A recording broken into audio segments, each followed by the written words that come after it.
இயேசு கிறிஸ்துவின் நாமத்தில் உங்கள் ஒவ்வொரு வாழ்த்துகிறேன். தேவன் தந்த இந்த பெரிய சிலாக்கியத்திற்காக கர்த்தருக்கு நன்றி சொல்கிறேன். வாய்ப்பளித்த ஐயா அவர்களுக்கும் நான் மிக மிக நன்றியுள்ளவனாக இருக்கிறேன். இந்த நாளிலும் நாம் தியானிக்கும்படியாக விசேஷமாக மரியாதை குறித்து நாம் தியானிக்க இருக்கிறோம். நல்ல ஒரு பாடலை பாடினோம், கிருபையே கிருபையே, பொருத்தமான ஒரு பாடல். இந்த மரியாதை குறித்து நாம் பார்க்கும்போது ஆண்டவராலே ஒரு தெரிந்து கொள்ளப்பட்ட ஒரு பாத்திரம், அதில் எந்த ஒரு சந்தேகமும் கிடையாது. இயேசுவை பிறப்பிப்பது மாத்திரமல்ல, இயேசுவை பெறுவது மாத்திரமல்ல, த பர்பஸ் ஆஃப் காட், இயேசுவை குறித்து தேவனுடைய திட்டம் எதுவோ அதுவரை கடைசி வரைக்கு ஒரு அர்ப்பணம் இருக்கக்கூடிய ஒரு நல்ல ஒரு அருமையான ஒரு நபரை தேவன் தெரிந்தெடுத்தார். தேவனாலே தெரிந்து கொள்ளப்பட்ட ஒரு நபர். 735 வருடங்களுக்கு முன்பதாக, இயேசு பிறப்பதற்கு 735 வருடங்களுக்கு முன்பதாகவே ஏசாயாவின் புஸ்தகம் 7வது அதிகாரம் 14வது வசனத்திலே குமாரி கன்னிகை என்று அங்கே எழுதப்பட்டிருக்கிறதை கொடுத்து பார்க்கிறோம். இதோ ஒரு ஆண்டவராலே கொடுக்கப்பட்ட ஒரு அடையாளம். 735 வருடங்களுக்கு முன்பதாக தேவன் அதை வெளிப்படுத்தினார். தேவனுடைய திட்டத்திலே அது அனாதியா இருந்தது. உலக தோற்றத்திற்கு முன்பதாகவே இயேசுவை குறித்து ஆண்டவர் வைத்திருந்த அந்த பர்பஸ், அதோடு கூட மரியாதை திட்டம் அங்கே இருந்ததை குறித்து பார்க்கிறோம். விசேஷமாக முதலாவதாக இங்கே பார்க்கும்போது அவள் ஸ்திரீகளுக்குள்ளே ஆசீர்வதிக்கப்பட்டவள். இந்த ஆசீர்வதிக்கப்பட்டதற்கு காரணம் முதலாவதாக பார்த்தீங்கன்னா கிருபை. லூக்கா சுவிசேஷம் 1வது அதிகாரம் 28வது வசனத்திலே மரியாளுடைய வீட்டுக்கு தேவதூதன் வருகிறான். சகரியாவை தேவதூதனை சந்திக்கும் போது ஆலயத்திலே சந்தித்தார். இங்கே மரியாள் இருக்கிற இடத்திலே தேவனால் அனுப்பப்பட்ட அந்த தேவதூதன் அங்கே வந்து எடுத்த உடனே மரியாளேன்னு கூப்பிடல. 28வது வசனத்திலே கிருபை பெற்றவளே. பாருங்க, நமக்கு என்ன இது கிருபைன்னு அவங்களுக்கு தெரியுங்க. நம்ம கிருபை கிருபை கிருபை கிருபை கிருபை கிருபை போக்கடிக்கிறோம். கிருபைக்கு ஒரு இன்னைக்கு விலை இல்லாம போச்சுங்க. கிருபைனா என்னன்னே தெரியாம போச்சு. நமக்கு கிருபை பெற்றவளே, அதிலேயே எல்லாமே அடங்கி இருக்கிறது. கிருபை பெற்றவளே அப்படின்னு வாழ்த்துகிறதை குறித்து பார்க்கிறோம்.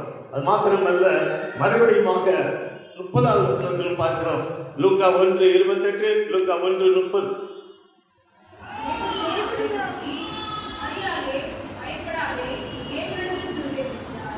இப்பொழுதுதான் மரியாதை என்று சொல்கிறதை குறித்து பார்க்கிறோம். எடுத்த உடனே பார்த்தீங்கன்னா கிருபை பெற்றவனே. தேவதூதன் அவளை நோக்கி, மரியாதை பயப்படாதே, நீ தேவனிடத்திலே கிருபை பெற்றார். அவருக்கு மாத்திரம்தான் கிருபை கிடைத்திருக்கிறதா? யோவானின் சுவிசேஷம் 1வது அதிகாரம் 16வது வசனத்திலே பார்க்கிறோம். அவருடைய பரிபூரணத்தினாலே நாம் எல்லாரும், மரியாதை மாத்திரம் அல்ல, நாம் எல்லாரும் இங்கே அமர்ந்திருக்கிற ஒவ்வொருவரும், இந்த வார்த்தையை கேட்டுக்கொண்டிருக்கிற ஒவ்வொருவருக்கும் கிருபையின் மேல் கிருபை, ஏதாவது கிருபை கிடையாதுங்க, கிருபையின் மேல் கிருபை பெற்றிருக்கிறோம். இயேசு பிறப்பதற்கு முன்பதாகவே மரியாள் கிருபை பெற்றிருந்தார் என்று சொன்னால், இயேசுவின் இரத்தத்தினாலே மீட்கப்பட்டிருக்கிறார். இயேசுவின் மூலமா, இயேசுவின் நாமத்தினால் தேவனுடைய பிள்ளைகளாக இருக்கிறார். நமக்கு பாருங்க எவ்வளவு பெரிய சிலாக்கியங்க. நாம் பக்தர்களாக வரவில்லை, பக்த கோடிகளாக வரவில்லை, தேவனுடைய பிள்ளைகளாக வந்திருக்கிறோம். We are the children of God. நாமும் கிருபையின் மேல் கிருபை பெற்றிருக்கிறோம். இங்கே மரியாதை குறித்து சொல்லும்போது அவள் கிருபை பெற்றவள், அவள் ஆசீர்வதிக்கப்பட்டவள், ஸ்திரீகளுக்குள்ளே ஆசீர்வதிக்கப்பட்டவள், அவள் முன்னறிவிக்கப்பட்டவள். ஏசாயா 7:14 பார்க்கிறோம். அது மாத்திரமல்ல, தேவனாலே தெரிந்து கொள்ளப்பட்டவள். ஆண்டவர் தெரிந்து கொண்டார்கள். உலகத்துல எவ்வளவோ சண்டைக்கு எத்தனையோ கன்னிகைகள் இருந்தாலும் கூட ஆண்டவர் தன்னுடைய குமாரன் இந்த உலகத்திற்கு வருவதற்கு ஏற்ற ஒரு நபரை தேர்ந்தெடுத்திருப்பாரானா? chosen by God, தேவன் தெரிந்து கொண்டார். அப்ப அந்த நபரிடத்துல என்ன ஒரு குணாதிசயங்கள் இருக்கும். இந்த மரியாதை இடத்திலிருந்து நாம் கற்றுக்கொள்வதற்கு அநேக காரியங்கள் இருக்கு. இந்த செய்தியை நான் தியானிக்கும் போது முதல்ல நான் தயங்கினேன். ஐயா சொன்னேன், ஐயா எப்படியா இந்த டாபிக் இருக்குது, இந்த இது எப்படியா பேசுறது? தேவனுடைய கிருபையினாலே நான் கத்தோலிக்க குடும்பத்திலே பிறந்தவன். கிட்டத்தட்ட என்னுடைய விவரம் தெரிந்ததிலிருந்து ஜெபமாலையும் கைமா இருந்தவன். கழுத்துல போட்டு எப்ப ஜெபமாலாம் அத்துப்படிங்க, எவ்வளவு சொல்லணுமோ அவ்வளவு டெய்லிங்க. சர்ச்சு பக்கத்துல தான் பெரிய மாலைக்கட்டையில பெரிய catholic church, Saint Xavier church, இன்னைக்கு கத்தீட்ரல் சர்ச். அது பக்கத்துல தான் இந்த வீடு, வாசல் பக்கத்துல தான் வீடு. டெய்லி கோயிலுக்கு போயிட்டு தான் காலையில் மாஸ் அட்டன் பண்ணுவேன், ஜெபம் பண்ணுவேன். பக்கத்தில் ஒரு கெபி இருக்கும், அங்கே மாதாவுடைய சுரூபம் இருக்கும். அவ்வளவு ஜெபம் பண்ணி அதிலே வளர்ந்து ஊர்ந்து போய் அதுலேருந்து வெளியே வந்துட்டு, ஆண்டவரே ஐயாட்ட கேட்டேன், ஐயா மரியாதை பற்றி நான் என்னையா பேசுறதுக்கு இருக்கேன்னு நான் ரொம்ப தயங்கினேன். பட் ஆண்டவர் எனக்கு கொடுத்த கிருபை, நிச்சயமாக கிருபை. ஆகவே தான் உங்கள் மத்தியிலே இருக்கிறேன். இந்த மரியாதையிலிருந்து கற்றுக்கொள்கிற முதல் காரியம் ஹம்பிள்னஸ். 1 அதிகாரம் 38வது வசனத்திலே பார்க்கிறோம். 1:38, லூக்கா 1:38 வாசிக்கலாம். இதோ நான் ஆண்டவருக்கு அடிமை, உம்முடைய வார்த்தையின்படி எனக்கு ஆகக் கடவது என்றார். அப்பொழுது தேவதூதன் அவரிடத்திலிருந்து போய்விட்டார். அதற்கு மரியாள், இதோ நான் ஆண்டவருக்கு அடிமை, ஆண்டவருக்கு அடிமை, எல்லா கர்த்தருக்கு நான் அடிமையா இருக்கிறேன் சொன்னா நான் எதுவும் செய்ய தயாரா இருக்கிறேன். ஆபிரகாமை கூப்பிடும்போது ஆபிரகாமே என்று கூப்பிட்ட மாத்திரத்தில் இதோ அடியே, என்ன சொல்லுகிறீர் ஆண்டவரே? இங்கே நீ இந்த வார்த்தையின்படியே ஆக கடவுள் என்று சொல்லி தன்னை அர்ப்பணித்ததை குறித்து பார்க்கிறோம். இதோ நான் ஆண்டவருக்கு அடிமை. முதலாவது அது மாத்திரமல்ல, 48வது வசனத்திலே 1:48 வசனத்தில் அங்கே சொல்கிறதை பார்க்கிறோம். அவர் தம்முடைய அடிமையின் தாழ்மையை நோக்கி பார்த்தார். தேவதூதனுக்கு மறு உத்தரவு சொல்லும் பொழுதும் இதோ ஆண்டவருடைய அடிமை. எலிசபெத் வீட்டிலே சென்று கர்த்தரை துதிக்கும் பொழுதும் அப்பொழுதும் அவள் மாறாதவளாக இருந்தாள். அங்கே சொல்கிற வார்த்தை தான், அவர் தம்முடைய அடிமையை நோக்கி பார்த்தார் அல்ல, அடிமையின் தாழ்மை. அடிமை என்பதே தாழ்மை தான். அதற்கும் கீழாக அடிமையின் தாழ்மையை நோக்கி பார்த்தார். அவ்வளவு கம்பல்னஸ். இந்த தாழ்மை தான். நான் என்ன செய்கிறேன் என்று கேட்கல, நீ என்ன சொல்கிறீரோ அதை நான் அப்படியே செய்கிறேன், உம்முடைய வார்த்தையின்படியே ஆக கடவுது. அதற்கு மேல வார்த்தை இல்லைங்க. இதை சொன்ன மாத்திரத்திலே அந்த பாருங்க 38வது வசனம். அதற்கு மரியாள், இதோ நான் ஆண்டவருக்கு அடிமை, உம்முடைய வார்த்தையின்படியே எனக்கு ஆக கடவுது என்றார். அப்பொழுது தேவதூதன் அவரிடத்திலிருந்து போய்விட்டான். சொன்ன மாத்திரத்திலே வெல் சாட்டிஸ்ஃபைடு ஏஞ்சல். ஏஞ்சலுக்கு அப்படி அந்த தேவதூதனுக்கு அவ்வளவு ஒரு பெர்ஃபெக்டாக அவ்வளவு ஒரு திருப்தி போதும். உடனே அதுக்கப்புறம் எந்த விதமான டிஸ்கஷனே கிடையாது. ஆனால் சகரியாவிட்ட 1000 தடவை பேச வேண்டியிருந்தது. என்ன ஒரு சப்மிஷன், என்ன ஒரு இந்த கம்பல்னஸ்ங்க. அதைத்தான் ஆண்டவர் எதிர்பார்க்கிறார். நம்முடைய வாழ்க்கையிலே இப்படிப்பட்ட ஒரு காரியத்தை தான் ஆண்டவர் அதிகமாக நம்மிடத்திலே எதிர்பார்க்கிற காரியமா இருக்குது. த கம்பல்னஸ். கம்பல்னஸ் மாத்திரமல்ல, அவள் இந்த கம்பல்னஸ், இந்த தாழ்மை மூலமாக அவள் உடனே அவள் ஒப்புக்கொண்டதை குறித்து பார்க்கிறோம். கர்த்தர் யாத்திராகமத்திலே 4வது அதிகாரம் 10வது வசனத்திலே பார்க்கிறோம். யாத்திராகமத்திலே பார்க்கும்போது அங்கே மோசே ஆண்டவரிடத்திலே பல காரியங்களை சொல்கிறான். ஆண்டவர் தெளிவாக முட்செடியிலே அவனோடு தோன்றினார். பிரத்யட்சமாக தேவனே தோன்றினார். இங்க பாத்தீங்கன்னா தேவதூதன் தான். அங்கே மோசேக்கு தேவன் வந்தார். தேவன் வந்தது மாத்திரமல்ல, மோசையை கூப்பிட்டார். அது மாத்திரமல்ல, அந்த பணிக்கு, அந்த மாபெரும் விடுதலை பணிக்கு மோசையை அழைக்கும் போது மோசே ஒவ்வொரு காரியமாக சொன்னான். நான் திக்குவாயன், நான் மந்த நாவு உள்ளவன். ஆனா நம்ம மரியாதை பாருங்க, அந்த அது என்னன்னே கிடையாது. உம்முடைய வார்த்தையின்படியே ஆக கடவுள். தேவனே இறங்கி வந்த போது கூட மோசே பல காரியங்களை சொன்னான். அதுக்கு மேல வந்து சொன்னான் பாருங்க, யாரையாகிலும் அனுப்பும். அப்பதான் ஆண்டவருக்கு கோபம் வந்ததுங்க. யாரையாகிலும், அதற்காகவா ஆண்டவர் தேடி வந்தார், அதற்காகவா தேவன் மோசையை தேடி வந்தார். ஆனால் மரியாதை குறித்து இந்த கம்பல்னஸ் தாங்க, அதுதான் ஒரு பெரிய அந்த அர்ப்பணிப்புக்கு அங்கே மரியாதை நடத்ததை குறித்து பார்க்கிறோம். அது மாத்திரமல்ல, எரேமியாவை பார்க்கிறோம். அங்கேயும் தேவன் தேடி வந்தார், நேரிடையாக எரேமியாவை தேடி வந்தார். அவன் சொன்னான், சின்ன பிள்ளையாது, நான் சிறு பிள்ளை. ஆண்டவர், அப்பா நீ கருவில இருக்கும்போதே, கர்ப்பத்தில் இருக்கும்போதே, தாயினுடைய வயிற்றில் இருக்கும்போதே நான் உன்னை அறிந்திருக்கிறேன். உன் வயசு எனக்கு தெரியாதா? நீ பிறந்தது எனக்கு தெரியாதா? நான் எப்படி உன்னை உருவாக்கினேன்னு தெரியாதா? நீ என்ன சிறு பிள்ளையா? ஆண்டவர் பாருங்க, அங்க எரேமியாவும் கூட சாக்கு போக்குகளை சொல்கிறான். மரியாதை இடத்துல இந்த கம்பல்னஸ் இருக்குது, இந்த தாழ்மை. நான் ஒண்ணுமே இல்லை ஆண்டவரே, நீர் என்ன தேடி வந்திருக்கிறீர்கள்? இடத்துல எதுவுமே இல்லை ஆண்டவரே. நான் தான் வேணுமா ஆண்டவரே? நான் வேணுமா ஆண்டவரே? அவ்வளவுதாங்க. உம்முடைய வார்த்தையின்படியே ஆகுங்க. இன்றைக்கும் நாம் தேவனுடைய வார்த்தைக்கு ஆண்டவர் நம்மிடத்திலே அநேக வேளையிலே அவர் பேசிக்கொண்டே இருக்கிறார். ஒரு தூதன் மாத்திரமல்ல, தூதன் மூலமாய் மாத்திரமல்ல, வேதத்தை திறக்கும் பொழுதெல்லாம் ஆண்டவர் நம்மோடு பேசிக்கொண்டே இருக்கிறார். இந்த வார்த்தைக்கு நாம் கீழ்ப்படியும் போது, இந்த வார்த்தைக்கு நாம் இணங்கும் போது, இந்த வார்த்தைக்கு நாம் ஒப்பு கொடுக்கும் போது அது இருக்கிற ஆசீர்வாதம் எதையும் கிடைக்காதுங்க. இங்கே எந்த ஒரு சாக்கு போக்கும் இல்லாமல் அவள் அப்படியே அந்த கம்பல்னஸ் அதை அப்படியே அவளை ஏற்றுக்கொள்ள வைத்தது. இரண்டாவதாக பார்க்கிறோம் அவளுடைய விசுவாசம். 1:38 உம்முடைய வார்த்தையின்படி ஆக கடவுள். அவ்வளவுதாங்க. எப்படி நடக்கும், என்ன நடக்கும் சொன்ன மாத்திரத்திலே எங்க போகணும், இதெல்லாம் நத்திங்க. ஆண்டவர் சொல்லிட்டார், அது போதுங்க. The faith, பயங்கரமான ஒரு விசுவாசம். ஆண்டவராலே கூடாத காரியம் எதுவுமே இல்லை. தேவனால் கூடாத காரியம் ஒன்றும் இல்லை. அதற்கு முந்தி அப்படி ஒரு சம்பவம் நடந்ததே கிடையாது. அதற்கு முந்தி குமாரியுடைய வயிற்றிலே, கன்னியுடைய வயிற்றிலே ஒரு குழந்தை பிறந்ததாக வரலாறே கிடையாது. இது எப்படியாகும்? அது தேவனால் கூடும். அங்கே தெளிவாக சொல்லப்பட்டிருக்கு, பரிசுத்த ஆவியானவர், உன்னதமான பரிசுத்த ஆவியானவர் நிழல் உண்மையில் வரும். நீ இயேசுவை பெறுவாய், பெரிய இரட்சகரை பெறுவாய், தேவகுமாரன் என்னப்படுவார். அதெல்லாம் பார்த்த மாத்திரத்துல நீ சொன்ன இந்த வார்த்தைகள் அது போதும், நீ சொன்ன காரியங்கள் போதும். ஃபெய்த்துங்க, விசுவாசம். அதற்கு பிறகு அவள் தயங்கினதே இல்லை. அது மாத்திரமல்ல, யோவான் எழுதிய சுவிசேஷம் 2வது அதிகாரம் 4வது வசனத்திலும் அவளுடைய விசுவாசத்தை பார்க்கிறோம். ஸ்திரீயே, எனக்கும் உனக்கும் என்ன, என் வேலை இன்னும் வரவில்லை என்றார். திராட்சை ரசம் குறைவுபட்ட போது மரியாள் இயேசுவிடத்திலே போய் சொல்லுகிறாங்க, இந்த மாதிரி அவர்களுக்கு திராட்சை ரசம் இல்லை. ஆண்டவர் பாருங்க, அப்படியா என்ன செய்யலாம்? ஆண்டவர் அப்படிலாம் என்கரேஜ் பண்ணவும் இல்லை. அந்த வார்த்தை பாருங்க, எனக்கும் உனக்கும் என்ன. நம்ம என்ன செஞ்சிருப்போம்?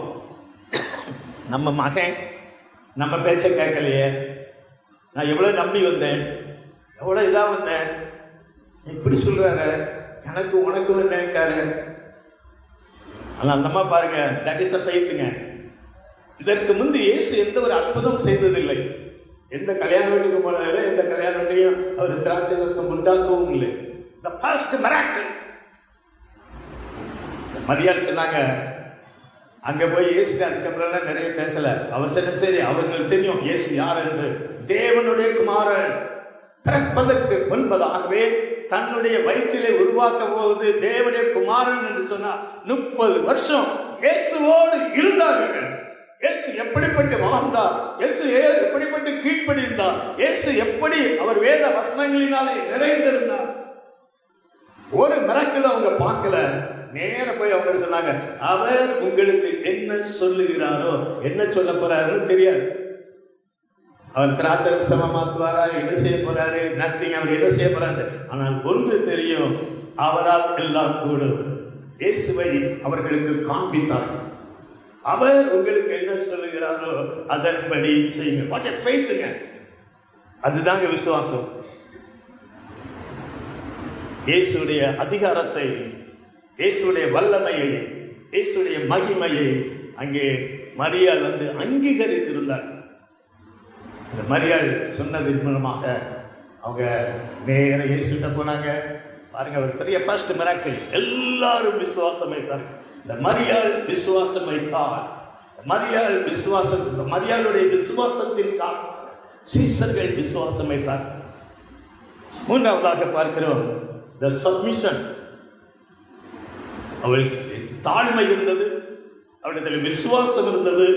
அதற்கு மேலாக விசுவாசமும் தாழ்மையும் இருந்தாலும் சப்மிஷன், அர்ப்பணிப்பு இல்லை என்றால் ஒன்றுமே இல்லை. நம்மிடத்தில் எல்லா திறமைகள் இருக்கலாம், எல்லா வரங்கள் இருக்கலாம், ஆவியின் கனிகள் இருக்கலாம், ஆனால் அர்ப்பணிப்பு என்று இல்லை என்று சொன்னால் ஒன்றுமே இல்லை. அவருடைய சப்மிஷனை பார்க்கிறோம். இதோ நான் ஆண்டவரின் அடிமை, இதோ இதோ நான் இம்மீடியட்டாங்க. அதுக்கப்புறம் யோசிக்கவே இல்லை. தேவதூதன் சொன்ன மாத்திரத்திலேயே ஒரு புத்தகத்தில் படித்தேன், உண்மையை சொல்லணும்ல. அந்த புத்தகத்தில் எதமாக எழுதியிருந்தது, இயேசுவை சுமப்பதற்கு முன்பதாகவே இயேசுவை தன்னுடைய இருதயத்திலே சுமந்து விட்டார். இன்னும் தெளிவாக சொல்லணும்னா, இயேசுவை வயிற்றிலே சுமப்பதற்கு முன்பதாகவே இயேசுவை இரட்சகரை இருதயத்திலே சுமந்து விட்டாருங்க. அதுதான் இம்மீடியட் த கமிட்மெண்ட், சமர்ப்பணம், த சப்மிஷன். இயேசு பிறந்த போதும் அவள் அர்ப்பணித்தாள், தன்னையே அர்ப்பணித்தாள். இயேசு மரிக்கிற போதும் கூட வாசித்த சுவிசேஷ பகுதியிலே பார்க்கிறோமே, யோவான் எழுதிய சுவிசேஷம் 19வது அதிகாரத்திலே, அங்கும் பார்த்தீங்கன்னா சிலுவை அடியிலே அவள் ஒரு சமர்ப்பணத்தோடு அர்ப்பணத்தோடு கூட the full submission, ஆண்டவருடைய சித்தத்திற்கு தன்னை அர்ப்பணித்தவனாக அங்கே நிற்கிறதை குறித்து பார்க்கிறோம். லூக்கா 2:35, உன் ஆத்துமாவையும் ஒரு பட்டயம் உருவி போகும், ஆத்துமாவையும் உன் பட்டயம் உருவி போகும். சிமியோன் சொன்ன அந்த வார்த்தை, பரிசுத்தாவினாலே நிரம்பியவனாக அந்த சிமியோன் சொன்ன வார்த்தை அங்கே நினைவுக்கு வந்திருக்கும். அங்கே பாருங்க, அலட்டலை, பெரிய என்னது அலறல அழுக எதுவுமே கிடையாது. டோட்டல் சப்மிஷன்ங்க. இயேசு சிலுவையிலே மரித்து கொண்டு இருக்கிறார். மரித்து கொண்டு இருப்பதை பார்க்கிலும் அங்கே சுத்தி இருந்த கூட்டங்கள்லாம் பார்த்தீங்கன்னா, சங்கீதம் 22 பார்க்கிறோம், ஒரு பெரிய வண்டல் ஒரு சூவை அங்கே பார்க்க முடியும். காளைகள் என்ன பயங்கர என்னென்ன, அதாவது வண்டலூர் சூழ கூட இது சிங்கம், இது புலி, இது ஆப்பிரிக்காவிலிருந்து வந்தது, இது அங்கிருந்து வந்ததுன்னு எழுதியிருக்கும். இங்க பார்த்தீங்கன்னா சிலுவையை சுற்றி அவ்வளவாய் ஒரு கொடூரமான ஜனங்கள் இயேசுவை நிந்திக்கிறார்கள், இயேசுவை கேலி செய்கிறார்கள். அப்படிப்பட்ட வார்த்தைகள், நிந்தைகளின் மத்தியிலே என் மகனுக்கா இவ்வளவு பாடு, என் மகனுக்கா அப்படி என்று இல்லாமல் இது தேவனுடைய குமாரன். அது மாத்திரமல்ல, அங்க பாத்தீங்கன்னா தாய் சிலுவையின் அருகே அங்கே நின்று கொண்டு இருக்கிறார்கள். இயேசுவோ அந்த தாயை பார்த்து அம்மான்னு கூப்பிடல, ஸ்திரீயே, சப்மிஷன். ஆண்டவர் பாருங்க, பிதா பிதா பிதா பிதா பிதா பிதா. யோவான் எழுதிய சுவிசேஷத்துல 1வது அதிகாரத்திலிருந்து அநேக இடங்களிலே பிதா பிதா பிதா பிதா என்று சொல்லி பார்க்கிறோம். சிலுவையிலும் கூட முதல் வசனம் பிதாவே பிதா பிதான்னு மேலே பார்க்கிறாருங்க. இங்கே கீழே இந்த டோட்டல் சப்மிஷனோடு அழகாக சொன்னார். இயேசு தரப்பின் அந்த அந்த வார்த்தைகளை கேட்கும்போது கூட சந்தோஷத்துல துள்ளல. இயேசு வயிற்றுல பிறக்க வர்றாரு, இயேசு வயிற்றுல பிறக்க வர்றாருன்னு ரொம்ப துள்ளலைங்க. அடக்கமாக, ஒடுக்கமாக, அர்ப்பணிப்போடு கூட களி கூர்ந்தார், சந்தோஷப்பட்டார். ஆனா துள்ளல. அப்பா, நமக்கு ஒண்ணுன்னா போதும், ஏதோ ஒரு கிஃப்ட் இருந்தா போதும், ஏதோ ஒரு வரம் இருந்தா போதும், என்னென்ன இன்னைக்கு டைட்டில்லாம் இருக்குது. ஆனால் அவளும் டோட்டலாக சந்தோஷத்திலே துள்ளவில்லை, துயரத்திலே துவளவில்லை. அழகாக சொன்னாதாங்க, துள்ளவும் இல்லை, துவளவும் இல்லை. நம்ம ஒரு கஷ்டம்னா அவ்வளவுதான், நொறுங்கிடும். நம்மளை தேர்ந்தெடுக்கிறதுக்கு ஆற்றுவதற்கு பல ஆட்கள் வேணும். அவள் அப்படியே டோட்டல் சப்மிஷன். அடுத்ததாக இந்த மரியாதத்தில் இது பெரிய ஸ்பெஷாலிட்டி என்னதுன்னா, இதுதாங்க நமக்கு அதிகமாக தேவை. Humbleness, faith, submission. மூன்றாவதாக என்ன நினைக்கிறீங்க? Is meditator. தியானிக்கிறதுல மரியாளுக்கு ஈடு யாருமே கிடையாதுங்க. எல்லாத்தையும் அவள் எங்க வச்சிருப்பானா? மனசுல இல்லை, தன்னுடைய இருதயத்திலே வைத்துக் கொள்கிறவள். லூக்கா 1:28, அவள் இருந்த வீட்டில் தேவதூதன் பிரவேசித்து, கிருபை பெற்றவளே வாழ்க, கர்த்தர் உன்னுடனே இருக்கிறார், ஸ்திரீகளுக்குள்ளே நீ ஆசீர்வதிக்கப்பட்டவள் என்றான். 1:29,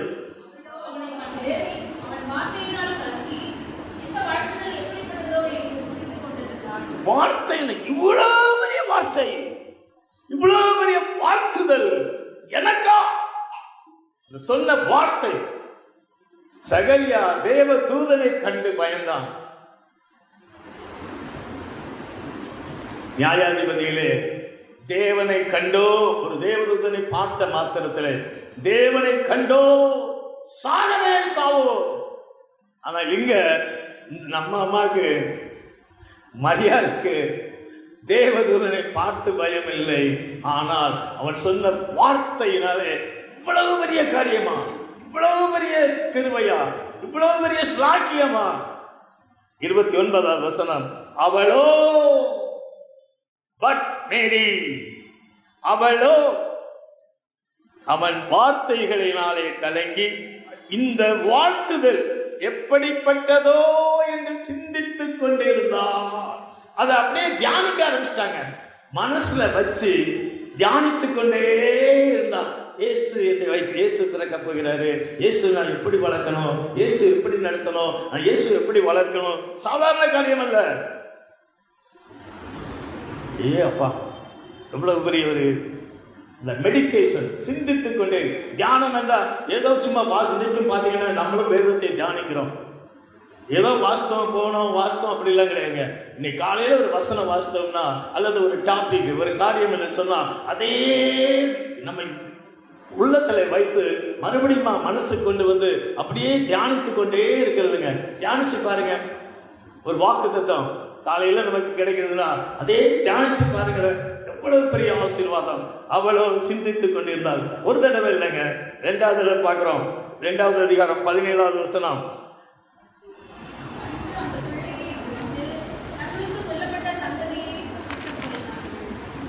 இப்பொழுது முதல்ல தேவதூதன் சொன்னதை குறித்து அவள் சிந்தனையில அவள் தியானித்துக் கொண்டே இருந்தாள்.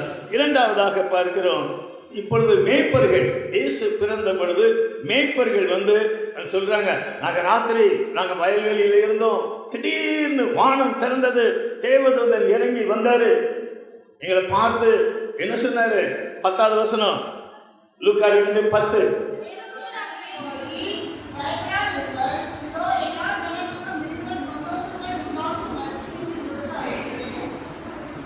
பத்து 11 பார்க்கிறோம். தேவதூதன் அவர்களை நோக்கி, 9வது வசனமே ரொம்ப ஸ்பெஷலுங்க. அவ்வேளையில் கர்த்தருடைய தூதன் அவர்களிடத்தில் வந்து நின்றான், கர்த்தருடைய மகிமை அவர்களை சுற்றிலும் பிரகாசித்தது. தேவதூதனை சுற்றி மாத்திரமல்ல, மேய்ப்பர்களை சுற்றி கர்த்தருடைய மகிமை பிரகாசித்தது. தேவதூதன் வந்த மாத்திரத்தில் அந்த இருளான வேளையிலே தேவதூதர்கள் அவங்க வந்து அந்த செப்பல் மேய்ப்பர்களை சுற்றி அங்கே தேவனுடைய மகிமை பிரகாசித்ததை குறித்து பார்க்கிறோம். மரியாதை வந்து சொல்லியிருப்பாங்க, ராத்திரி வேளையில நாங்க அப்படியே குளிர்ல நடுங்கிக்கிட்டு இருந்தோம், பாத்தீங்கன்னா திடீர்னு பிரகாசம் எங்களை சுற்றி வந்து சொல்லியிருப்பாங்க. அது மாத்திரமல்ல, 11வது வசனம் அவங்க சொன்ன வார்த்தை 10-11, தேவதூதன் அவர்களை பார்த்து, இதோ எல்லா ஜனத்திற்கும் மிகுந்த சந்தோஷத்தை உண்டாக்கும் நற்செய்தியை உங்களுக்கு அறிவிக்கிறேன். இந்த அவுட்சைட்ல சுவிசேஷ ஊழியத்துல சொல்லும் போது இருக்கிற சந்தோஷம் இருக்குங்க. சுவிசேஷ ஊழியத்துல இந்த வசனத்தை சொல்லும் போது இருக்கிற கம்பீரம், வசனத்தை சொல்வதில் இருக்கிற தைரியம் எல்லா ஜனத்திற்கும் மிகுந்த சந்தோஷத்தை உண்டாக்கக்கூடிய முதலாக இந்த மேய்ப்பர்கள் கேட்டார்கள். அதை வந்து சொன்னாங்க. 11, இன்று கர்த்தராகிய கிறிஸ்து இரட்சகர் உங்களுக்கு தாவீதின் ஊரிலே பிறந்திருக்கிறார் என்று சொல்லி கேட்டார். அது மாத்திரமல்ல, பரம சேனை, வானம் திறந்தது, உன்னதத்திலே தேவனுக்கு மகிமையும் பூமியிலே சமாதானம் உண்டாக என்ற ஒரு பெரிய துதியை, தேவ தூதருடைய தொனியை கேட்டோம். இதெல்லாம் சொன்ன உடனே அப்படியான்னு அவங்க என்னது ஆச்சரியப்படல, அது எல்லாவற்றையும் அவங்க ஆச்சரியப்பட்டது மாத்திரமல்ல, அவர்கள் உள்ளத்திலே வைத்தார்கள். பார்க்கிறோம் 2:18, மேய்ப்பராலே தங்களுக்கு சொல்லப்பட்டதை கேட்ட யாவரும் அவைகளை குறித்து ஆச்சரியப்பட்டார்கள். இங்க வந்து சொல்லும்போது இந்த மரியாதை சுற்றி இருக்கிறவங்க எல்லாம் ஆச்சரியப்பட்டார்கள். 19, மரியாளோ, மற்றவங்க எல்லாம் ஆச்சரியப்பட்டார்கள், மரியாளோ. 1:29, அவளோ. 2:19, மரியாளோ அந்த சங்கதிகளை எல்லாம் தன் இருதயத்தில் வைத்து சிந்தனை பண்ணினார். மற்றவங்களுக்கு ஆச்சரியமா இருந்தது, ஆனால் இவளுக்கோ அது தியானமாக இருந்தது. அது மாத்திரமல்ல, இன்னும் பார்த்தீங்கன்னா இன்னும் மறுபடியும் இருக்க. ஃபர்ஸ்ட் தேவதூதர்களால் தேவதூதன் சொன்ன போதும் அதையும் இருதயத்திலே வைத்தார். மேய்ப்பர்கள் வந்து சொன்ன போதும் அதையும் இருதயத்திலே வைத்து தியானம் பண்ணினார். அடுத்தது யார் சொல்லியிருப்பா? என்ன சொல்லியிருப்பாங்க? 12வது வயதிலே இயேசு எருசலேமிலே அவர் ஆலயத்திலே தங்கிவிட்டார். 2வது அதிகாரம் 48 முதல் 51 வரையிலே பார்க்கலாம். 48வது வசனம். அவரை கண்டு ஆச்சரியப்பட்டார்கள். அப்பொழுது அவருடைய தாயார் அவரை நோக்கி, மகனே, ஏன் எங்களுக்கு இப்படி செய்தாய்? இதோ உன் தகப்பனும் நான் விசாரத்தோடு உன்னை தேடினோமே என்றார். பாருங்க, ஏன் எங்களுக்கு இப்படி செய்தாய், ஏன் எங்களுக்கு இப்படி செய்தாய்?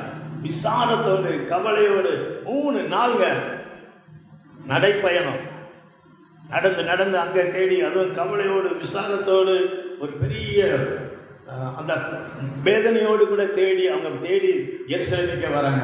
ஏன் எங்களுக்கு இப்படி செய்தாய்? கூட வந்திருக்கலாமே. அப்பந்தான் அவன் சொன்ன, சாரிமான்லாம் இயேசு கேட்கல. அம்மா சாரிம்மா, நான் உட்காந்துட்டேம்மா அப்படிலாம் கேட்கல. அடிச்சிடாதீங்கம்மாலாம் கிடையாது. இயேசுவாகவே இருந்தாருங்க. என்ன ஒரு பதில் பாருங்க, ஏன் என்னை தேடினீர்கள்? 12 வயசுல இயேசு பார்த்தீங்கன்னா இங்கே மரியாளுக்கு மகனாக இருந்தார், இயேசுவாக இருந்தார். அதை பார்க்கிலும் அவர் பிதாவுக்கு அவர் குமாரனாகவே இருந்தார். என் பிதாவுக்கு அடுத்தவைகளில் என்று சொல்வதை குறித்து பார்க்கிறோம். ஆங்கிலத்திலே இன் மை ஃபாதர்ஸ் பிஸ்னஸ். நான் என்னுடைய அப்பாவுக்கு நான் பிள்ளையாக இருக்க வேண்டுமோ?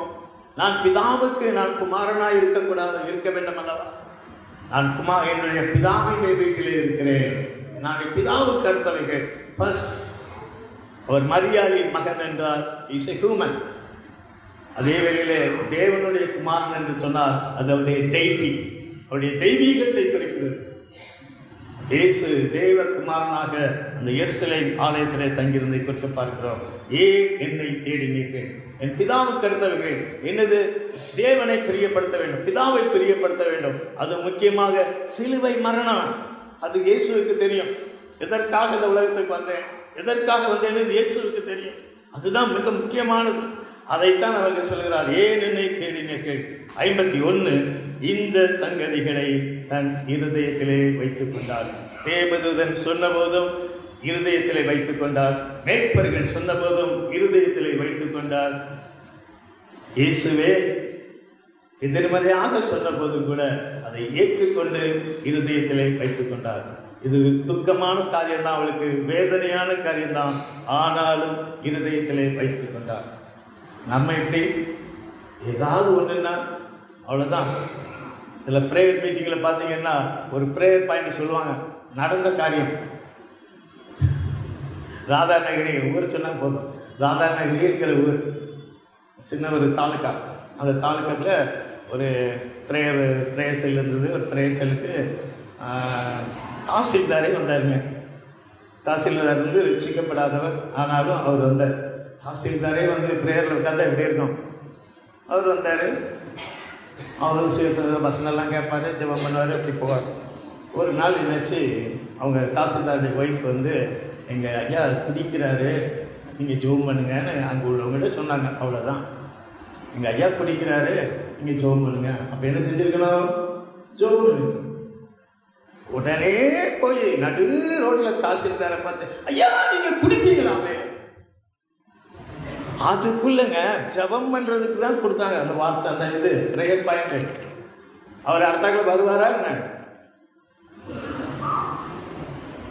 ஏன் நீங்கள் குடிப்பீங்களாமே? மனசுக்குள்ள எது வைக்க முடியல. கேட்டணும். நடந்த சம்பவங்க. அவர் வர வேண்டியவர், ஜெபத்துக்கு வந்தவர். அது தெரியும். ஜெபக்குறிப்பிலே கூட பார்த்தீங்கன்னா அது இங்கு பரவுத, மேலே போகிறத விட சைடில் பரவுங்க. மேலே ஜெபம்னா மேலே போகணும். இங்கே என்னென்னா அங்கெல்லாம் போயிடும். ஒரு ஜெபக்குறிப்பை கூட சொல்லுவதற்கு தயங்கக்கூடிய அளவில் இருக்கிறோம். நம்மளால் எதையுமே மனசில் வைக்க முடியாது. சொல்லலைன்னா தலை வெடிச்சிடும். மனசில் வச்சு பாருங்க. அந்த டெஸ்ட், இந்த மரியாதையில் நான் படித்த மிகப்பெரிய காரியம் இருக்குதாங்க. மனசில் வைக்கணும். வச்சு பாருங்க. எவ்வளோ பேருக்கு கஷ்டங்கள் இருக்கும், ஒவ்வொருவருக்கும் விதவிதமான பாடுகள் இருக்கும். மற்றவங்களுக்கு சொல்லாமல் மனசில் வச்சு ஆண்டவர்கிட்ட சொல்லி பாருங்க. மனசில் வச்சோம்னா அவங்களை குறித்து நினைப்போம். மனசில் குறித்தோம்னா அவங்களை குறித்து அக்கறை உள்ளவங்களாக இருப்போம். மனசில் வச்சுட்டோம்னா ஆண்டவரிடத்தில் சொல்லிக்கொண்டே இருப்போம். இந்த மரியாள் பாருங்க, நல்ல காரியமானாலும் எதுவானாலும் அவள் தியானிக்கிறவளாய் மாத்திரமல்ல, மனதிலே வைத்து இருதயத்திலே வைத்திருந்தாங்க. அப்புறம் பார்த்தீங்கன்னா 5வது காரியம், அவள் ஒரு encourager. First humbleness, 2 faith, 3 submission, 4 meditator. மனதிலே அப்படியே கீப் பண்றவங்க, மனதிலே வைத்து தியானிக்கிறவங்க.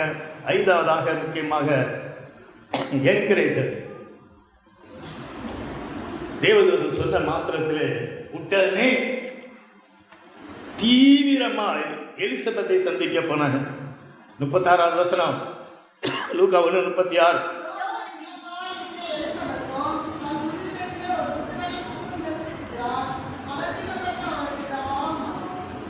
தேவன் கூடாத காரியம் ஒன்றுமில்லை. அதற்கு 39. இதோ நான் ஆண்டவருக்கு அடிமை, உம்முடைய வார்த்தையின்படி எனக்கு ஆக கடவுளே என்றாள். அப்பொழுது தேவதூதன் அவளிடத்திலிருந்து போய்விட்டான். தேவதூதன் அப்பொழுது போய்விட்டான். 39. அந்நாட்களில் மரியாள் எழுந்து, அவளை யாரும் போக சொல்லல, போய் எலிசபெத்தை சந்திக்க சொல்லல, அவளாக எழுந்தாள். பாருங்க, வாலிப பெண். அந்த நாட்களில் பிரயாணம் எப்படி இருக்கும்னு நினைக்கிறீங்க? யூதேயாவில் உள்ள ஒரு பட்டணத்திற்கு, அது மலை நாடு, அது இங்கே மாதிரி நல்ல ஃப்ளாட்டாக ரோடு கீடு எதுவுமே கிடையாது, வெகு தூரமான இடம். அவள் எலிசபெத்தை சந்திப்பதற்காக தீவிரமாய் போய், 39, தீவிரமாய் போய் நேர சகரியா வீட்டுக்குள்ள போய் பிரவேசித்து எலிசபெத்தை வாழ்த்தினார். To greet. நம்மளும் நிறைய வீடுகளுக்கு போறோம், சொந்தக்காரங்க வீட்டுக்கு அவங்களுக்கெல்லாம் போறோம், ஏதாவது பேசணும், ஏதாவது சொல்லணும். ஆனால் இங்கே the purpose கிரீட் பண்ணுவதற்காக மரியாள் போனாள். அது பல மைல் தூரங்க, மலை நாடு, சிங்கிள் ஜர்னி. யோசித்து பாருங்க, வாலிப பெண் உடனே தீவிரமாய் போய் அங்கே வாழ்த்தினாள். அதனால ரிசல்ட்டை பார்த்தீங்கன்னா அடுத்த வசனத்திலே இருக்குது. எலிசபெத் மரியாள் வாழ்த்துதலை கேட்டபோது அவளுடைய வயிற்றில் உள்ள பிள்ளை துள்ளிற்று. நம்ம எப்படி பேசியிருப்பாங்கன்னு நினைக்கிங்க? சாஃப்ட்டுங்க, மெல்லிய சத்தத்தில் தான் பேசியிருப்பாங்க. இந்த வாழ்த்துதல் ஒரு சிறிய வார்த்தை தான், மெல்லிய வார்த்தை தான். ஆனால் அதை எலிசபெத் கேட்டால், கருவில் அந்த வயிற்றில் இருந்த யோவான் ஸ்நானம் அதை கேட்டது மாத்திரமல்ல, அது துள்ளிற்று பார்க்குறான்.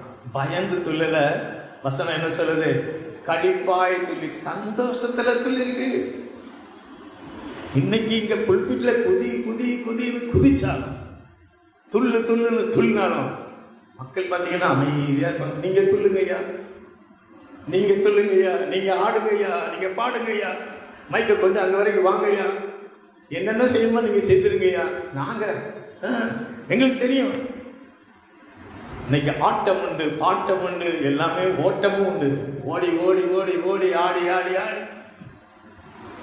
ஆனால் ஒரு மெல்லிய சத்தத்திற்கு எவ்வளவு வயிற்றில் இருக்கிற ஒரு பிள்ளை சந்தோஷத்தோடு துள்ளிச்சாங்க. ஒரு இந்த ரியல் கிரீட்டிங். அப்பதான் அவங்க சொன்னாங்க, எலிசபெத் பரிசுத்தாவினாலே நிரப்பப்பட்டார். அது போய் அனாயிண்டிங்களை கையெல்லாம் வச்சு நம்ம இதுமே சொல்ல, மரியாதை கண்ட மாத்திரத்திலே, மரியாதை வாழ்த்துதலை பெற்ற மாத்திரத்திலே பிள்ளை துள்ளிற்று. எலிசபெத் ஆவியினாலே நிரப்பப்பட்டதை குறித்து பார்க்கிறோம். உரத்த சத்தமாய் ஸ்திரீகளுக்குள்ளே நீ ஆசீர்வதிக்கப்பட்டவர். ஒரு பெரிய கிரீட்டிங்கை குறித்து பார்க்கிறோம். எலிசபெத் வாழ்த்துதலை குறித்து பார்க்கிறோம். கர்த்தரோடு கூட இருந்து நாம் ஒரு வார்த்தை சொன்னாலும் போதுங்க, ஆண்டவரோடு கூட இருந்து ஆண்டவருடைய பிரசன்னத்தில் இருந்து ஒரு வார்த்தை சொன்னாலும் அதற்கு வேல்யூ உண்டுங்க, அதற்கு ஒரு பெரிய மதிப்பு உண்டு. இங்கே வாழ்த்துதலை குறித்து பார்க்கிறோம். என் ஆண்டவருடைய தாயார் இடத்தில் வந்தது எனக்கு எதனால் கிடைத்தது? 44. நீ வாழ்த்தின சத்தம் என் காதில் விழுந்தவுடனே என் வயிற்றில் உள்ள பிள்ளை களிப்பாய் துள்ளிற்று. ஆண்டவருடைய அங்கே சந்தோஷம் பரிமாறப்படுகிறதை குறித்து பார்க்கிறோம். நம்ம துக்கத்தை நம்ம ஒருத்தர சொல்லும்போது நம்ம துக்கம் குறையும். நம்முடைய கவலைகளை சொல்லும்போது, ஒருத்தர் சொல்லும்போது நம்ம கவலை குறையும். ஆனால் சந்தோஷத்தை சொன்னோம்னா ரெட்டிப்பாகும். மரியாள் ஆண்டவர் தனக்கு செய்ததை அங்கே சொல்றாங்க. எலிசபெத் என்ன வயிறு அப்படி இருக்கு, 6வது மாசம். ஆண்டவருக்கு சந்தோஷத்தை, இன்னைக்கு துக்கத்தை பகிர்ந்து கொள்வதற்கு நிறைய இருக்காங்க, ஆனால் சந்தோஷத்தை பகிர்ந்து கொள்வது தான் ரொம்ப கஷ்டம். என்ன நினைச்சிருவாங்களோ, பொறாமப்படுவாங்களோ. கவலை சொன்னா கூட சரி கேட்கறதுக்கு அவங்களுக்கு, சந்தோஷம் சொன்னா எனக்கு ப்ரமோஷன் கிடைச்சது அப்படின்னு சான்ஸ் சொன்னா என்ன ஆகும்? எப்படி கிடைச்சது, ஏன் கிடைச்சதுன்னு சொல்ல மாட்டேன். அதுக்கு பதிலாக எப்படி கிடைச்சது? சந்தோஷத்தை பகிர்ந்து கொள்ள முடியாது. ஆனால் இங்கே ரியாலிட்டி, சந்தோஷத்தை பகிர்ந்து பாருங்க. பெருமையாக இல்லாம ஆண்டவர் எனக்கு செய்தார். 2 பேரும் அதைத்தான் சொன்னாங்க. கர்த்தர் எங்களுக்கு செய்தார், கர்த்தர் பெரிதானவர்களை செய்தார், என் ஆண்டவர் என் ஆண்டவர். அடுத்ததாக அது பார்த்தீங்கன்னா இந்த கிரேட் என்கரேஜ், போய் வாழ்த்துதல், என்கரேஜ் பண்ணாங்க. மரியா இந்த எலிசபெத்தை வாழ்த்துதை குறித்து பார்க்கிறோம். அடுத்ததாக முக்கியமாக நல்ல ஒரு தேவனை ஆராதிக்கிறவங்க, இந்த ஒர்ஷிப்பர். அன்னைக்கு ஒர்ஷிப் லீடர்லாம் கிடையாது, எந்த ஒரு மியூசிக் இன்ஸ்ட்ருமெண்ட் கிடையாது. நம்ம வாழ்த்துதை, ஆண்டவரை துதிக்கிறது பாருங்க. ஃபர்ஸ்ட் 46வது வசனம், என் ஆத்துமா கர்த்தரை மகிமைப்படுத்துகிறது. உள்ளத்துல இருந்துங்க தாவீது சொன்னானே, என் ஆத்துமாவே கர்த்தரை ஸ்தோத்திரி, என் முழு உள்ளமே கர்த்தரை நாமத்தை ஸ்தோத்திரி. நமக்கெல்லாம் வாய் உதடுதாங்க, உதட்டோட சரி. கொஞ்ச நேரத்தில் திடீர்னு பாட்டு சத்தமாக பாடுவோம், சில நேரம் கை தட்டுவோம், கொஞ்ச நேரம் சரி பரவாயில்ல அப்படின்னு அப்படியே மேலே எங்கேயும் போயிட்டே இருக்கும். இங்கே பார்த்தீங்கன்னா என் ஆத்துமா, மை சோல், மை ஸ்பிரிட் கர்த்தரை மகிமைப்படுத்துகிறது. 47வது வசனம், மை சேவியர், என் ரட்சகர். மரியாளுக்கு ஒரு ரட்சகர் தேவைப்பட்டார்கள். மரியாளும் ஹியூமன் தான். என் ரட்சகர், எவ்வளவு பெரிய காரியம் தெரியுமா? என் ரட்சகர், மை சேவியர். அடுத்ததாக அவர் அடிமையின் தாழ்மையை நோக்கி பார்த்தார். நான் ஏன் ஆண்டவரை துதிக்கிறேன்? அவர் என்னை நோக்கி பார்த்தார், என்னுடைய தாழ்மையை நோக்கி பார்த்தார். மற்றவங்க வெளித்தோற்றத்தை பார்த்திருக்கலாம். மரியா நாசரேத்தூர்ல ஏதோ ஒரு கிராமத்தில் ஏதோ ஒரு மூலையில இருக்கிற ஒரு பெண், ஒரு வறுமையில் இருந்த பெண்.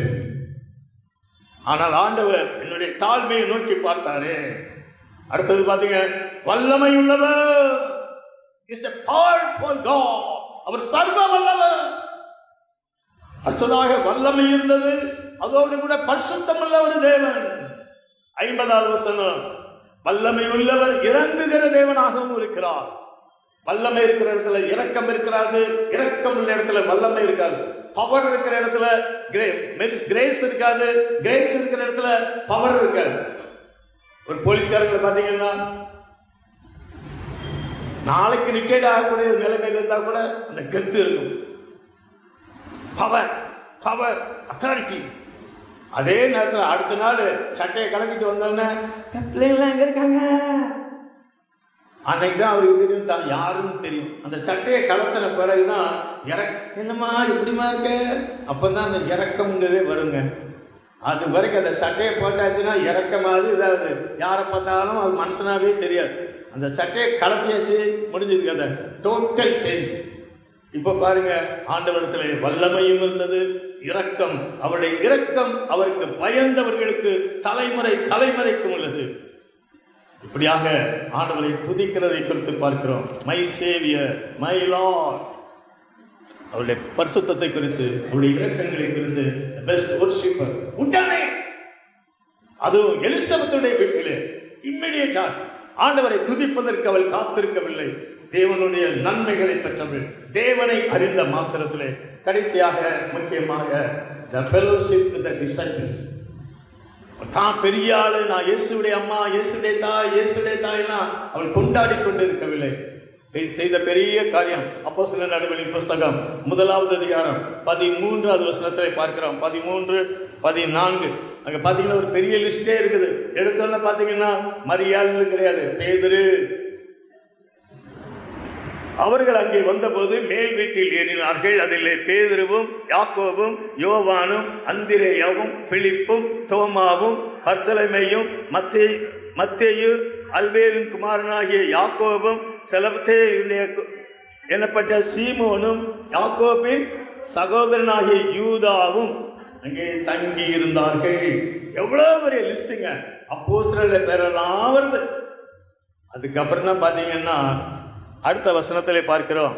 அங்கே இவர்கள் எல்லாரும் ஸ்திரீகளோடும் இயேசுவின் தாயாகிய மரியாளோடும் அவருடைய சகோதரரும் கூட ஒருமனப்பட்டு ஜெபத்திலும் வேண்டுதலிலும் தரித்திருந்தார்கள். ஒருமனப்பட்டு ஜெபத்திலும் வேண்டுதலிலும் தரித்திருந்தார்கள். யாரோடு கூட? அப்போஸ்தலர்களோடு கூட. யாரோடு கூட? 120 சீஷர்களோடு கூட தன்னையும் இணைத்து கொண்டு மிங்கிள்ங்க அங்கே கலந்து இருந்தார்கள், தரித்திருந்தார்கள். வந்தோம் ஜெபம் பண்ணோம் ஓடலாம் கிடையாது, தரித்திருந்தார்கள், தங்கி இருந்தார்கள். மற்றவர்களோடு கூட தன்னை இணைத்து கொண்ட ஒரு மரியாள். ஆண்டவருடைய கிருபையினாலே மரியாதை வாழ்க்கையிலே அநேக காரியங்களை நாளிலே பார்த்தோம். The fellowship is God. ஆலயத்துக்கு வரும்போதெல்லாம் ஒரு ஃபெலோஷிப், ஆண்டவரோடு நமக்கு ஒரு ஃபெலோஷிப், அதோடு கூட சக விசுவாசிகளோடு நல்ல ஒரு ஐக்கியம் நமக்கு இருக்கணும். இந்த ஃபெலோஷிப்புங்க மரியாளே அப்போஸ்தலர்களோடு கூட சீஷர்களோடு நல்ல ஒரு ஃபெலோஷிப் வைத்திருந்தாருன்னு சொன்னால் நாம் ஏமாத்திரம். இந்த ஃபெலோஷிப் தாங்க த ஸ்ட்ரென்தன். ஒருமனப்பட்டு, அதான் முக்கியம், ஒருமனப்பட்டு ஜெபத்திலும் வேண்டுதலிலும் தங்கியிருந்தார்கள். கடைசி வரைக்கும் இந்த மரியாள் பார்த்தீங்கன்னா தன்னுடைய விருப்பம் தன்னுடைய சித்தம் என்று கிடையாது, தேவனுடைய சித்தம். தேவன் எதற்காக தெரிந்தெடுத்தாரோ அந்த சித்தத்தை பூரணமாக நிறைவேற்றினார்கள். கண்களை மூடி ஆண்டவரை நோக்கி பார்க்கலாம். ஹம்பிள்னஸ், விசுவாசம். ஒரு அற்புதத்தை பார்ப்பதற்கு முன்பதாகவே அவர் உங்களுக்கு என்ன சொல்கிறாரோ அதை செய்யுங்கள். Total submission. சந்தோஷத்திலும் அர்ப்பணம், துயரத்தின் மத்தியிலும் சிலுவையின் கீழே நிற்கும் போதும் அர்ப்பணம். மனதிலே வைத்து தியானிக்கக்கூடிய மரியாள், பிறரை உற்சாகப்படுத்தக்கூடிய மரியாள். 3 மாதம் தங்கி இருந்து எலிசபெத்தை உற்சாகப்படுத்தினதை குறித்து பார்க்கலாம். நல்ல ஒரு ஆராதனை, உண்மையாக ஆராதிக்கக்கூடியவர்கள். என் ஆத்மா தேவனை நோக்கி களி கூறுகிறது, தேவனை மகிமைப்படுத்துகிறது. அவர் சர்வ வல்லவர், அவர் பரிசுத்தர், அவர் வல்லமை உள்ளவர், அவர் இரக்கம் உள்ளவர். ஆண்டவரை நோக்கி பார்க்கலாமா? தேவன் நமக்கு நல்ல ஒரு ரோல் மாடலை வைத்திருக்கிறார். மேகம் போன்ற திரளான சாட்சிகள் இருக்க இப்படிப்பட்ட அநேக முன் மாதிரிகளை நமக்கு வைத்திருக்கிறார். ஆண்டவரே, இந்த மரியாதைக்குள்ள குணாதிசயங்களை எனக்கு தாரும் ஆண்டவரே. ஒரு தாழ்மை, ஒரு சப்மிஷன் ஆண்டவரே, முற்றிலுமாய் உமக்கு இசைந்து இருத்தல் ஆண்டவரே. நீர் என்ன செய்கிறோ, நீர் என்ன சொல்ல சித்தம், நீர் என்ன சொல்லுகிறோ வார்த்தையின்படி ஆகட்டும் ஆண்டவரே. என்னால் வாய் ஆண்டவரே, என்னால் கண்ட்ரோல் பண்ண முடியல ஆண்டவரே, என் நாவை கண்ட்ரோல் பண்ண முடியல ஆண்டவரே. மரியாதை போல ஆண்டவரே, இந்த நாவடக்கத்தை எனக்கு தாரும் ஆண்டவரே. மனதிலே வைத்துக் கொள்ளக்கூடிய அந்த பக்குவத்தை தாரும் ஆண்டவரே. பிறரிடத்தில் பிரேயர் பாயிண்ட்ஸ் எல்லாம் கொடுக்காங்க ஆண்டவரே, என்னை நம்பி சொல்லட்டும் ஆண்டவரே. மற்றவங்க அவங்களுடைய துயரங்களை நம்பி என்ன சொல்லட்டும் ஆண்டவரே. ஆண்டவரே, எனக்கு நல்ல ஒரு ஃபெலோஷிப்பை தந்திருக்கிறேன். நான் நல்ல ஒருமனப்பட்டு மற்றவங்களோடு ஜெபத்திலையும் பக்தியில வளரவும் ஆண்டவரே, மற்றவங்களை உற்சாகப்படுத்த எனக்கு உதவி செய்யுமா ஆண்டவரே. கவலை நிறைந்த கஷ்டங்களோடு வேதனைகளோடு இருக்கிற மக்கள் மத்தியில் இருக்கிறேன். நான் மற்றவர்களை உற்சாகப்படுத்தத்தக்கதான் ஒரு மரியாதை போல என்னை பயன்படுத்தும் ஆண்டவரே. தொடர்களை பெருத்து பெரிய காரியங்களை செய்யும் ஆண்டவரே. எப்பொழுதும் நோக்கி பார்க்கத்தக்கதாய் இந்த ஃபெலோஷிப்பை எங்களுக்கு ஆசீர்வதித்து தாரும். எங்கள் அன்பின் பரலோக பிதாவே, இந்த அருமையான வேலைக்காரர்களுக்கு ஸ்தோத்திரம். மாலை வேளையிலும் ஆண்டவரே, மரியாதை வாழ்க்கையிலிருந்து அவர்கள் அபியாசித்ததிலிருந்து எங்களுக்கு அநேக காரியங்களை கற்றுக் கொடுத்தேன். நாங்களும் இதை பின்பற்றவும் அபியாசிக்கவும் ஆண்டவரை அநேக ஆசீர்வாதமாக இருக்கவும் எங்களை நடத்தும். இயேசுவின் நாமத்தில் ஜெபிக்கிறோம் நல்ல பிதாவே, ஆமென்.